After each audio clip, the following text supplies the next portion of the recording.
자, 우리 뭐부터 할까?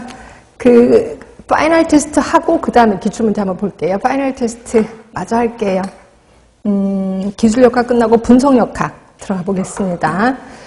자, 분석역학의 단면조사 연구, 그 다음에 코호트 연구, 그 다음에 거기는 이제 전향적인 게 있고 후향적인 게 있다. 아까 말씀드렸고, 이제 환자 대조군. 자, 1번입니다. 일정한 기간의 질병을 조사하고 그 질병과 인구 집단 간의 관련성을 보는 거래. 일정한 기간 내에 조사하는 거야.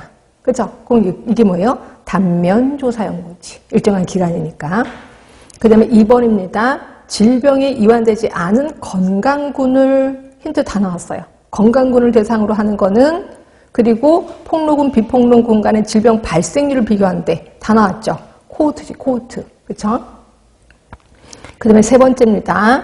과거의 원인을 가지고 현재의 결과를 조사하는 거래. 그럼 과거의 노출군, 비노출군을 지금 상태를 보는 거니까 이게 코호트는 코호트인데 후향적 코호트죠. 후향적 코호트. 그 다음에 4번째입니다. 희귀한 질병 조사가 가능한 거. 희귀 질병 하면은 무조건 환자 대조군. 환자 대조군. 그 다음에 5번째입니다. 잠복기가 긴 질병에 딱 좋은 것도 역시 환자 대조군. 네, 그렇게 알고 계시면 되고. 자, 그러면 기출문제를 잠깐 보겠습니다. 기출문제가 60쪽 보시면 돼요. 60쪽에 1번 보겠습니다. 1번. 자, 역학의 궁극적 목표로 올바른 거예요. 그럼 아까 역학에는 중요한 목표도 있었고 궁극적 목표도 있었거든요. 중요한 목표는 원인을 찾아내는 거. 그 다음에 궁극적인 목표는 예방법을 개발하는 것이라고 했을 거예요. 답은 5번이죠. 자, 3번 기출문제만 보겠습니다. 자, 3번 보시면 질병 발생의 결정인자 중에 숙주 요인이요. 숙주 요인 눈에 금방 들어오지 않아요? 생활 습관이잖아.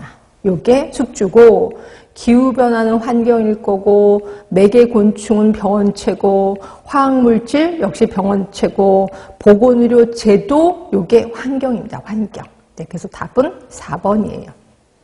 자, 4번입니다. 역학의 요인 중에 감수성과 저항력, 감수성, 저항력 하면 당연히 숙주겠죠. 답은 4번이에요. 자, 6번입니다. 6번. 질병 발생과 관련된 여러 가지 복잡한 요인들이 거미줄처럼 얽혀 있다고 보는 거. 거미줄 하면은 네, 원인막 모형이죠. 답은 1번이죠. 자, 7번 보세요. 눈에 금방 들어오시지? 자, 가운데 숙주인데 거기 또 핵심. 그럼 뭐예요?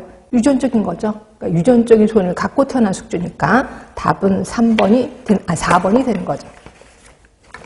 그 다음에 64쪽으로 가세요. 21번입니다. 21번. 자, 질병의 양상, 1918년 스페인 독감, 1957년 아시아 독감, 68년 홍콩 독감, 뭐예요? 지금 이게 그 연도에 신경 쓴 게 아니라 독감 유행했다는, 전체적으로 유행했다는 거고, 마지막 걸 보면 되잖아요. 코로나 바이러스 감염증 19, 전 세계적인 유행이잖아요. 뭐예요? 팬데믹이지, 팬데믹.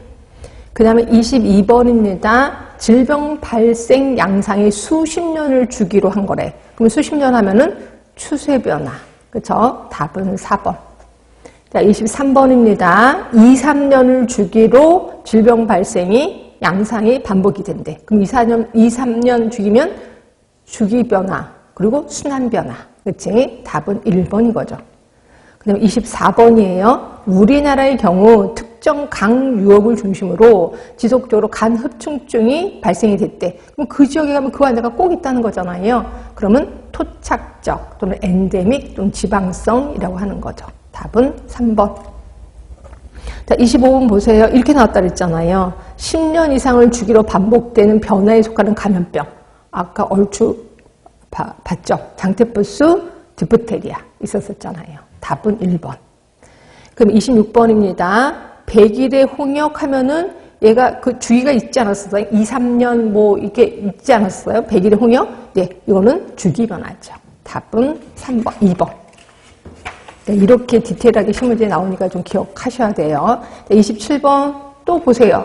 추세 변화에 해당되는 것으로만 올바르게 묶인 거. 추세 변화하면 10년 이상을 주기로. 그러면 장테푸스 디프테리아. 그죠? 아까 나온 거 또 나온 거죠. 28번 보세요. 주로 가을철에 유행하는 렙토스피라. 그럼 여러분, 가을철에 유행하니까 이거는 유행성 아니에요? 라고 하는데 아니에요. 이거는 산발적인 거예요. 왜냐면 그때 그 가을철에 유행하는 3대 감염병이 있는데 그 중에 하나가 렙토스피라, 트쯔가무시 이런 것들을 얘기하는 건데 얘는